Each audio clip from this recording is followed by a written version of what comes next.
this panel to have an idea of promoting renewable energy, which is farm and agriculture friendly. We know it needs fast tracking, we know it needs investment. Maybe these people have, through their discussions, have access to people who know how to do this. We all know the hazards of the fossil fuel industry, we know that. And thanks to these people we know even more. But what we need to know is move to an alternative source of energy which then does away with these threats for future generations. So the future generations will have a viable planet. Well, I can tell people about the renewable energy study that we funded at Friends of Felton. We employed a consultant to come and look at the renewable energy resources that we had at Felton, and he found that at Felton we had higher levels of solar radiation than south of Spain, California, so world-leading sites for solar power. You know, in this region we've got better resources than that. So that's a start. We also had some sites that had potential for wind power. So it just shows that with the political will it's certainly possible. So that's something. More and more farmers are getting into solar PV panels, partly for economic reasons, but there's more and more happening. If you drive around you see them all over houses and sheds. That's a start. But it's got to have some government encouragement, because the way things are at present, it all depends on economics, and coal-fired power is not paying for the pollution that it emits. So until it does, well, the carbon tax is here, that's maybe having some impact, but until there's a proper price paid for pollution, then renewables can struggle unless it gets extra help.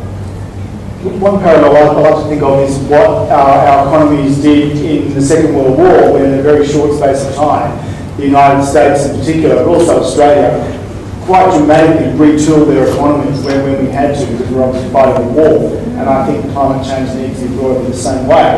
And it really is, as Rob says, it's about political will. I mean, what they've done in California is interesting, where they've just mandated, you don't have to choose technology, it's just mandated a percentage, a high percentage, I think they go to 30% renewable, and that then drives innovation and drives investment. Thanks. I think it's also worth noting, we don't need to get out there and start a campaign. There's two excellent campaigns out there already unrolling. Beyond Zero Emissions have released a stationary energy plan. That is expensive, but it's not beyond our resources. $10 billion over 10 years is not, totally out of the question. And the 100% renewable campaign, as Rob said, it's all about political will. But the thing is, getting that political will comes from inviting those investors to switch over, transition over from their investing in fossil to investing in renewable. How do you honey up there? Well, I think it's you make them do it. It's not an incentive. It's about mandating. As Paul said, we've got a carbon tax now, and that's going to do some of the lifting for us. But it doesn't help when you've got the leader of the opposition saying we will unwind it, we'll abolish it. What business wants is certainty, and they're not going to invest. They're not going to put their money on the line while there's that kind of uncertainty. So if there was a commitment, if Malcolm Turnbull was leader of the opposition, then all the levers and the pulleys would be pushing in the right direction. Yeah, I'm just thinking that I'm going to endorse what you said about writing to that statutory regional planning committee for the Darling Downs, because that committee has received a letter from the Queensland Resources Council. So there are organisations who are writing to that committee, so absolutely agree that. I think there's a meeting next week, in town. I'm on that committee, can I just say that? Yes. I'm on that committee. It's an interesting committee. We've only had one meeting. Now I'm on the committee, I think, because I'm an expert in mental health more than anything. I'm a psychologist and so forth. The interesting composition of the committee, you look, I think there's 21 on it. Senior would be one of those 21, I think. There's 6 mayors, there's 6 state representatives. You've already got 12 or 13 of the 21 are government, so you can make it out for yourself what goes there. We've had one meeting. Now the meeting was just hello, how are you sort of thing. There is another meeting, I think it's next week or the week after. Now, I'm talking to Nikki and talking to Rob. That's right. 12. Could be the 12th, yeah, I know. Said the emails came out last week. That people have sort of submitted. I've seen nothing. Now that's not to say that we won't get some information prior to the meeting, but I would strongly encourage you. Can you send stuff to me too, so I at least know if it's not on the media, I know that it should have. And also, if you could, like in these presentations, because a lot of people will not read big documents, they just won't, I know that. Can we also have one pages? That'd be really helpful. And as I said, look, I'm an expert of mental health, I suppose, more than anything. I'm really concerned about social impact and a whole range of other things. But at least I can be one voice in there. Now there are, like as I say, of the 21, there's 12 or 13 in government, and you've got various other sort of players. So there's very few sort of social, environmental sort of community. There are people. So anything you can send, I'm happy to give my email address, and I really would like sort of presentation, anything else, but also to give one page would be really helpful. Yes. It was just a comment on the funding. Just a comment on the funding to the resources industry. One of the biggest sources of funding is superannuation.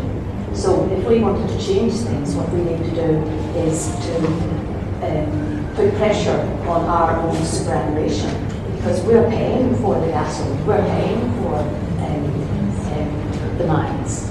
So we need to make sure that our super changes their policies. That's a very good point, and there's things you can do on that same angle. For example, New Hope Coal is owned by the Washington H. Soul Pattinson, yeah. So they've Soul Pattinson chemists. You know, you can go along and complain to local pharmacists. We'll not give them too hard time, but you can sell your shares. You know, you can vote with your feet with your. You ring up your super fund and ask them who they've got shares in, and if they've got shares in companies you don't like, well, get out of them and get into someone else. And just look at what's. And just on that, the banks that fund these companies, you can have a go at them too. Because look at the campaign against the Guns pulp mill in Tasmania. They ran a big campaign. I think it was ANZ, was it, that were funding them, and they had protests outside ANZ branches. But companies like ANZ don't like people protesting outside. It's bad for the PR. So you can do more. Can I just add to that? Corporate social responsibility is part of Lock the Gates campaign strategy, and it certainly does work. We learned last year that Australian Ethical Investment were putting money into coal seam gas, and we prepared a template letter outlining the issues that we had with it, circulated it to a lot of our members and encouraged them, if they had their super in Australian Ethical Investment, to write to them and tell them in no uncertain terms that they weren't happy. And within a week we received advice that they were divesting themselves of all their interests in coal seam gas. Some of our members took it upon themselves to then write to their insurance companies, their banks, other big corporate institutions, and apply the same kind of pressure. So, that's open to anybody that's got a bank account or a super policy or an insurance policy or a share portfolio. Andrew first, thanks. It's just really a statement as opposed to a question. I just, building on that, I just wonder if we're doing, and I'm not being sacrilegious here, but I just wonder if we're doing as much as we can around that social media, social networking side of stuff. And I know it can be overdone, but when you look at the power of those social media events, I mean, the one-off situations that occur, recently the super trawler is a perfect example of that. The power of public pressure through that sort of medium apparently seeming to hit the target of political leverage very strongly. I just wonder, I mean, you are in effect disparate groups, but you're not. You have a common theme, a common linkage. That was what came out of this meeting for me. I've already seen that before, but you're talking about the same issue. Is there enough potential pooling of resources here? Are you as a series of pressure groups talking to each other, involved in a Rainbow Alliance? I know this is old stuff, going back to the 80s, but it's probably, telling your grandmother how to suck eggs here. But I just wonder if we're, united we stand, divided we fall. Are we united enough on this? Because I really do think it's about bringing the community up. I mean, the 40 or plus good souls that have come out, as someone said earlier on today, who've given up their weekend to come here. But this is one of the best audiences Hope's had for a long time. But what about the 4,000 or the 40,000 out there that we haven't reached? How do we actually get them putting these political pressures on that have been discussed at the front end? So Lock the Gate is an alliance. It was born when a whole bunch of groups, mostly in the Hunter Valley, decided that there was a need for them to come together and work more cooperatively and hunt as a pack, as it were. Currently, there are about 160 member groups, about 1,600 individual members. thousands of supporters, and if I was to count the members of the member groups, it's possibly 10,000 or tens of thousands. I really don't know. In addition to that, we have several Facebook pages. Most of our member groups have a Facebook page, and it is an enormous contributor. A staggering amount of information changes hands. And Lock the Gate as a movement is real. I understand that there was a 7:30 New South Wales report, maybe Thursday last week, and the graphic that I saw on one of the Facebook pages, it was really quite lovely because it showed the member groups in New South Wales as little fires, and it was like New South Wales is on fire from the northeast corner, and it's just spreading like wildfire. So, like I said before, it's a social movement. We want it to grow. It is growing. Frankly, I think it's unstoppable. And yeah, a lot of information sharing goes on here.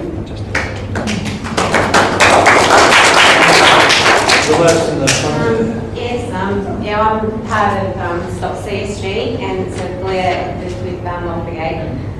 We've also attached to our group, we've also created a Bridging the Divide concept, and it's kind of started off visiting areas that are affected by coal and gas, and there's a lot of interest from people who not really sure what's going on, and they'd like to find out. When they go out and see for themselves, they really kind of realise how big a problem it is. So to gain support for people in rural areas over the divide, we're doing a connection kind of system, so people can have networking, and so we've got connecting with social justice groups, media, lawyers, a lot of different groups that are in Brisbane, protection groups, bush protection groups, mental and physical health groups, and there's going to be a few upcoming events that are happening in Brisbane that we're hoping to raise awareness and increase the number of people that are involved. And so that was a bit of an answer to Andrew's question, and from Lock the Gate, collaborate with other groups. Thank you. Yeah. Hope is a member of the Lock the Gate Alliance as well, and we run a national network of members and supporters promoting sustainability and climate change, and mining and coal seam gas in particular have become big issues for us in recent years. And certainly we've been promoting renewable energy, and we did run a Darling Downs solar neighbour program here 3.5 years ago, and we're still promoting renewable energy as a means to, there was an alternative, I guess, to coal-fired electricity. We welcome articles for our newsletter and our website. We're happy to share that around the network. So, and I think we have been doing it with, as Sarah said, with Lock the Gate, 100% renewables, beyond zero emissions and so forth. There's also the Australian Youth Climate Coalition. So there's lots of agencies out there trying to raise awareness. It's how to get that public support. Now, in our own case, we're not funded, so we have to rely on free press and a few events like this. So it's a bit hard for us. Others who've got more funding or fighting fund to do campaigns, they have a bit more outreach because they can do advertising and the like. Our next event is a one-day expo at Toowoomba Tate College called Pathways to Sustainability, and we will be featuring the Friends of Felton Renewable Energy report. Trevor Birrell is coming up to speak on that. And we've got a range of speakers and a range of community groups and others who are going to talk about the whole mix of things to do with living more sustainably. And there'll be a spot for Lock the Gate, and a lot of these issues have to be raised there as well. And I guess the best we can do always is keep networking, keep putting good information out to the media. So I echo comments made earlier about writing letters to the editor. Judy Whistler over there has been doing some stuff as well in her local area, writing letters to the paper, and that's been getting some coverage. So I think we're just going to keep plugging away. Now there was a question over back here.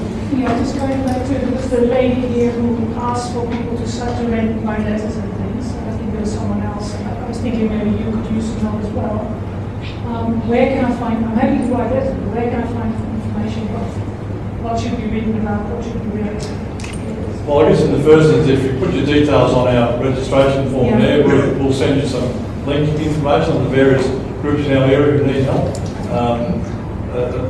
one of Hope's local roles is to establish a new regional conservation council. We will be inviting all of the groups in our area to be part of that council. We've got some connections already with Friends of Felton, Montpegate, Oakey Coal Action Group and the like. So we'll have all those contact details. So if you want to see us, we'll then forward on to their information to you, I should say. Yes, Alistair. I've got two questions now that you've just spoken. Toowoomba Regional Environment Council, what happened to that organisation? Burnout. Thank you. And the first question was, do any of the panel or any of the audience know how definitive and how regulatory are these regional planning documents that are supposed to be prepared by August, I think it is next year? How definitive and how regulatory are those documents supposed to be? Well, they're called statutory regional plans, so a statutory plan would have legal backing, I suppose, but I'm sure Barry would know more. It's a plan by, I think it was initially 12 months, and I think they're talking about 15 months. That's their plan, to have a plan for the region. But the statutory, the legislation will be all CSG way, all CSG way. I have Very little environmental responsibility. I have a feeling that the government will actually draft the plans and have the committee push it to the community, and whatever consultation comes may or may not be considered. It almost sounds like a fait accompli to me, but we'll still go along to their community meeting and have some input. Not sure how much. I'll try and be somewhat diplomatic, but I think the most important stuff at meetings happens outside the meetings. That's where we've got to be a lot more sensible. Like, I know industry is sort of meeting all over the place outside the meeting. The meetings are, no, I won't say more, but I think that there's got to be a lot of powerful stuff happening outside the meetings. And I also think that's why stuff needs to come to other members through the meetings. Like, because if you send stuff formally, I've got no idea whether it formally went or not. And I think people in the room, we've got to be really clever. I mean, industry is very clever. They've got lots of money, lots of money. We can't match that, and we can be very, very strategic, very clever. Any comments from the panel? I'm under no illusions about the size of the task, given the power and influence of the mining and resources sector. If you haven't read A History of the Australian Environment Movement, which was written by Drew Hutton and Libby Connors, I recommend it to you because it's case studies, and I guess they have a particular interest in how social movements work. And there are a number of them in there, starting with the early campaigns for national parks and for sanitation and uranium mining and so on. And when you read it, it makes it very clear that the only way you get significant and meaningful policy change is by leveraging government. There's, you know, the social pressure, the non-cooperation, the anger becomes unavoidable. They have to do something. And so I think that's why Drew sees Lock the Gate as a social movement. That's what we need to do. And the task ultimately is to mobilise thousands and thousands and thousands of people so that politically it's unacceptable to leave things as they are.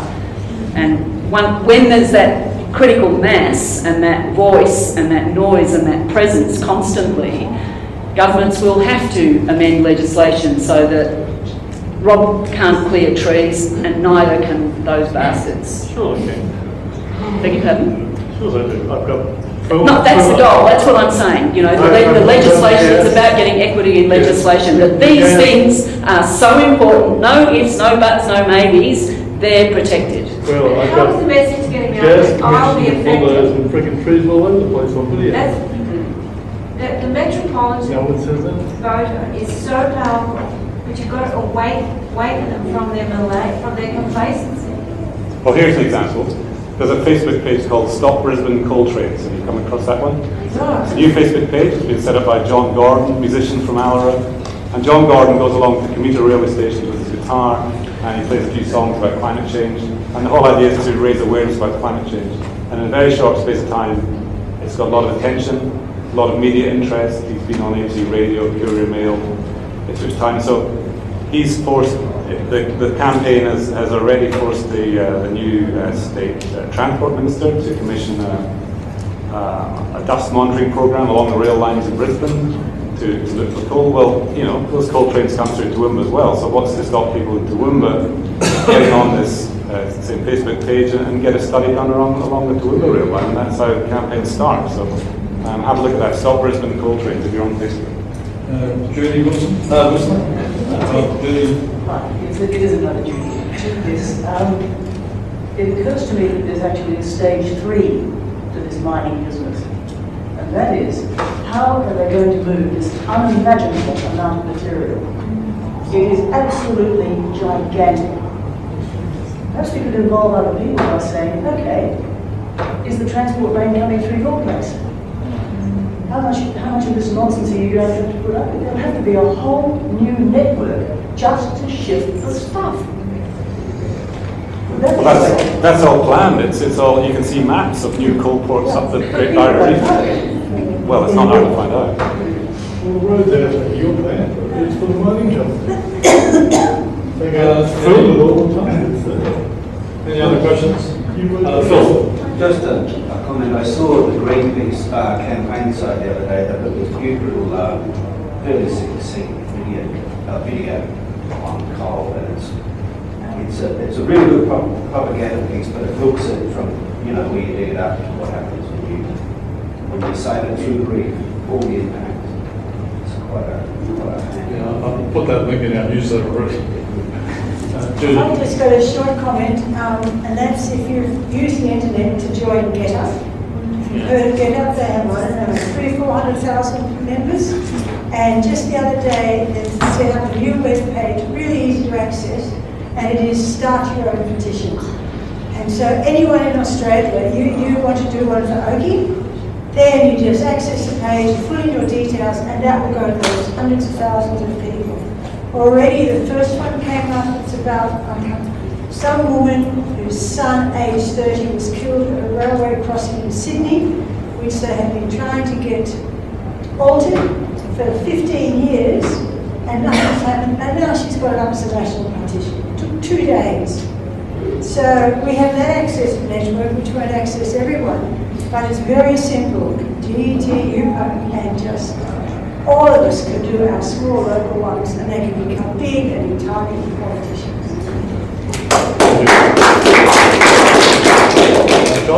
Yeah, I was going to just mention some of the causes for hope.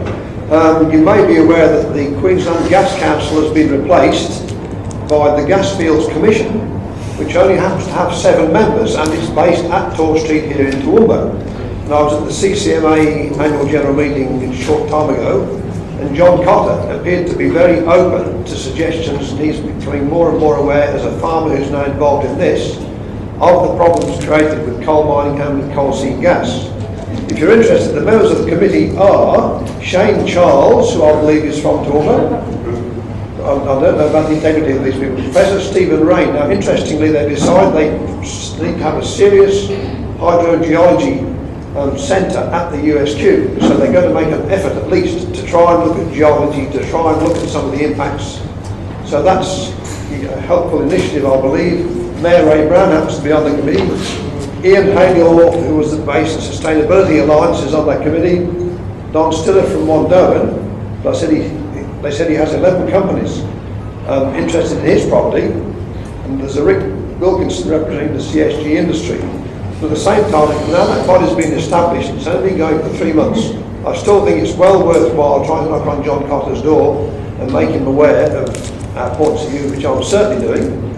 The Soil Science Society of Australia has become involved in submissions to the Senate inquiry and on strategic cropping land, and actually having a meeting I'm going to next Wednesday to talk about the inadequacy of land reclamation and looking much more closely about how it should happen if you're going to have coal mining. So these concerns are being expressed. I think another reason for hope is that even in the Australian we're getting coverage now, and thanks to Ruth Armstrong and others, often front page coverage. So I think we need to continue to build up the volume of awareness of what's happening. Thanks, John. Yes. Yeah, I've just got a question about salt. Were you ever going to ever find out what the salt is composed of? Ever? Arrow's EIS, 7,000 odd pages, discussed with regards to the salt, that they would at some time conduct chemical investigations to determine the salt composition. So my inference is therefore that the industry actually doesn't know what's in the salt today. I had a meeting with senior Arrow executives and the CEO says to me, Bruce, you're talking about information sharing. I'm always trying to get more information out of them. He says, you're talking about information sharing. But I see you on the news the other day talking about this salt and it's got carcinogens and all this and whatever in it. And I said, well, please correct me if I'm wrong. I don't want to be saying anything that isn't correct. So are you telling me that this stuff doesn't contain, VOCs and carcinogens and whatever? And he went, oh. And I said, well, what's your problem? I said, so the salt is a big issue for them. I've also heard, Arrow have come out publicly and said that they are no longer going to be dumping their salt at Swanbank, but I have heard through truck driving connections that other companies are actually currently dumping their salt at Swanbank, so we're investigating that at the moment. So yeah, it's a massive problem. It's a massive problem. Many of the salts are hydrophilic, which means that they're water attracting. So each of those, I think, for Arrow's project, they're going to construct 6 integrated processing facilities with a reverse osmosis plant if they get their approval. At each of these 6 sites, they are going to have 2 1,440 megalitre ponds for the brine waste, for the salt. But if the salt is hydrophilic and it's a 1,440 meg dam, like that's a big dam. That's probably a dam the size of this supermarket, like this whole complex.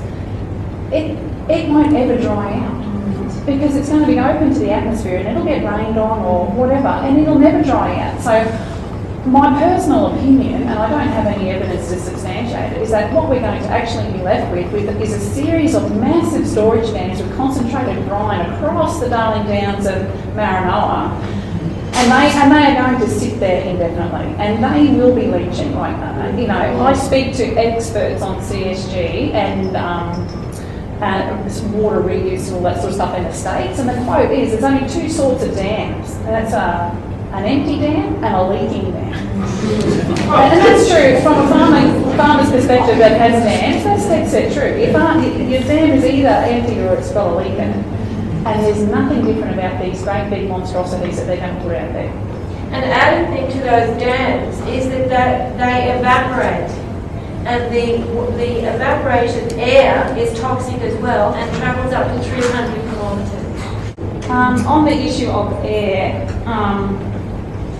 the nearest air quality monitoring sites for the Surat Basin are Charleville and Toowoomba. And I've been asking for 2 years that there needs to be a network of these monitoring sites or stations in the Surat Basin. But the response is no, because you're out there in the middle of a farm, and the air quality at Cecil Plains will never ever be any worse than it is at Toowoomba. So we're not going to put any air monitoring equipment out there. That's the logic.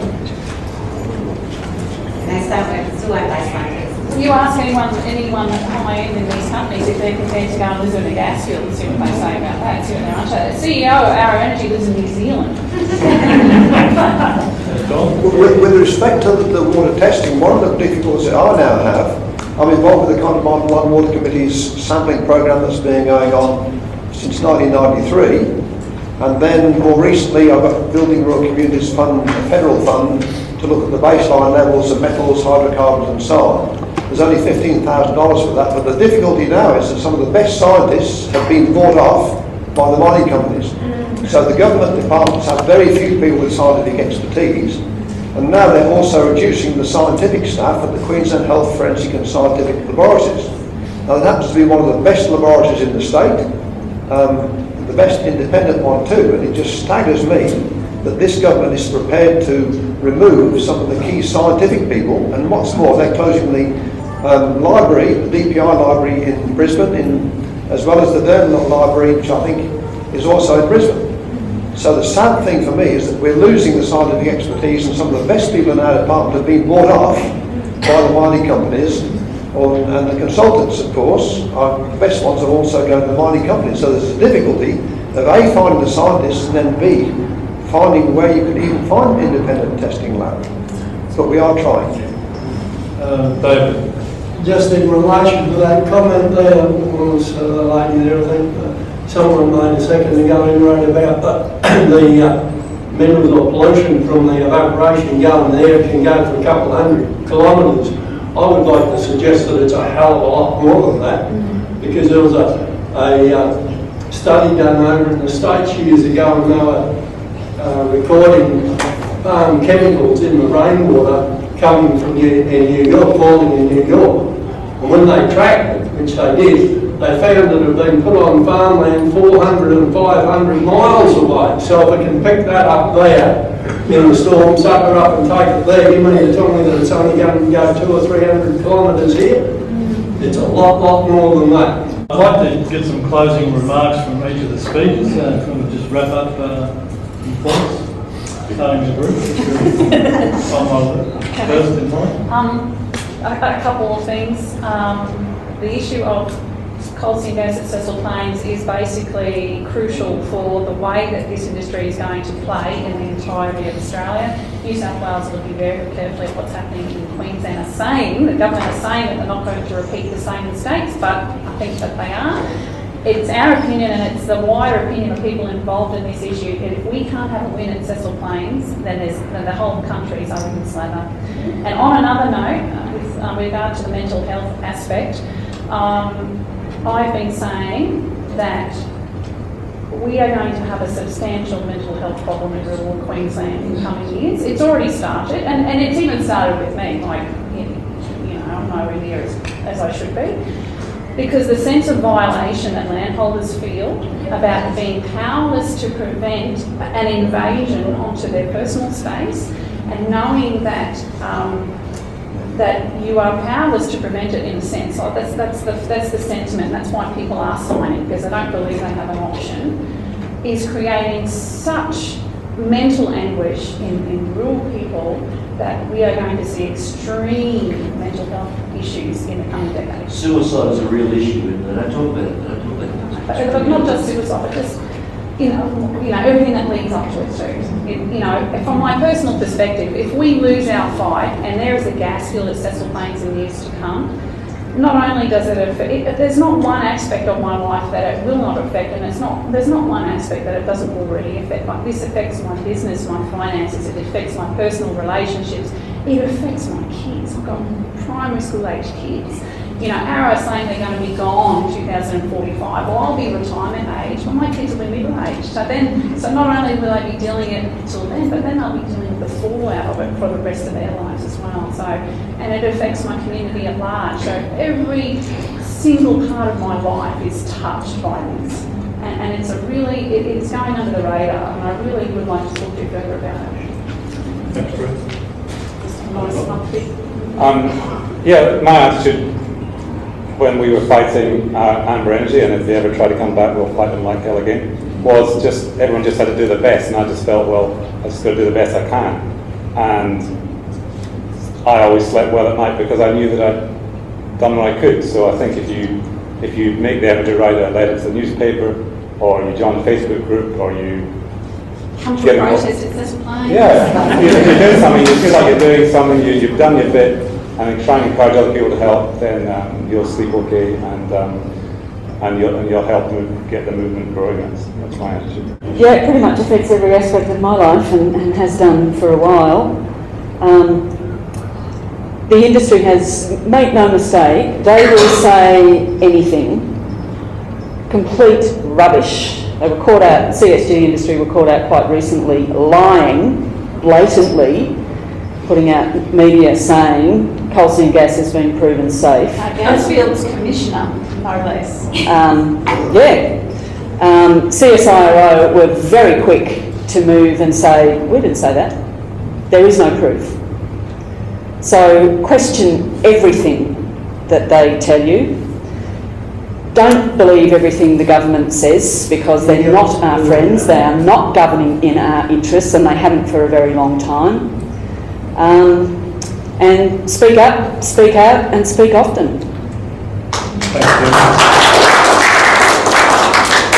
Yeah, well, we really support the previous sentiments, and really I think what we have here is a really serious political problem in the way that our system is working, and that in opposition, the political parties say all the right things, and then they come into government and they just line up with the powerful vested interests that are really running the show. So I really think that being a journalist, while I don't comment on particular sort of lobby groups or political movements, I think there is a strong need for really grassroots action for people power, and we've seen that. We've seen some really good examples of that in places like Belton and also elsewhere. But I think it does also come back to the political system. I mean, it is a great inheritance we have in the democratic system.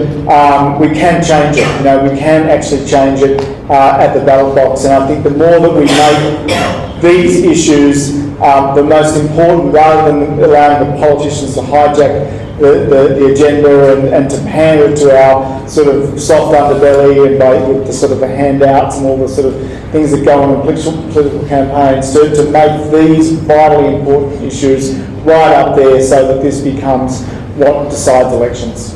Thanks.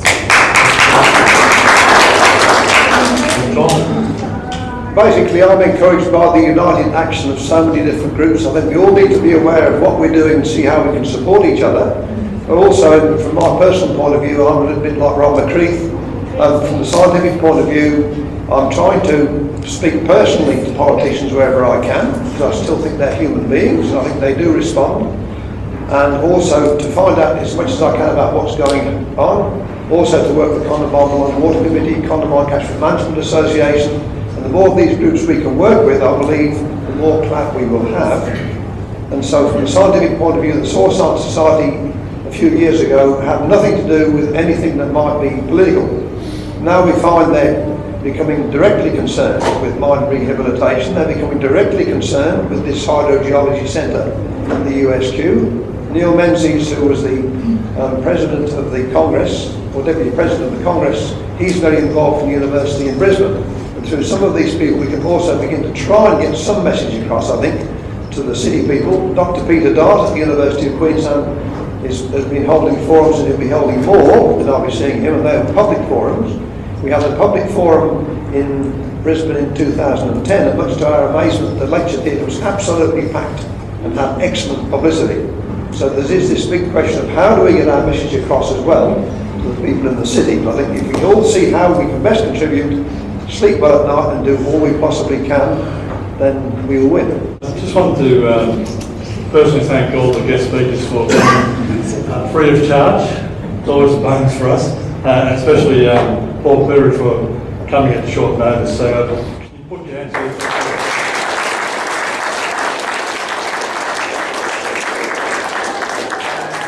I'd also like to thank the Hope members who helped organise the event today. It's always a big ask to put these shows on, and I'd like to thank you for coming. It's been a good crowd and a very responsive crowd, so thank you very much.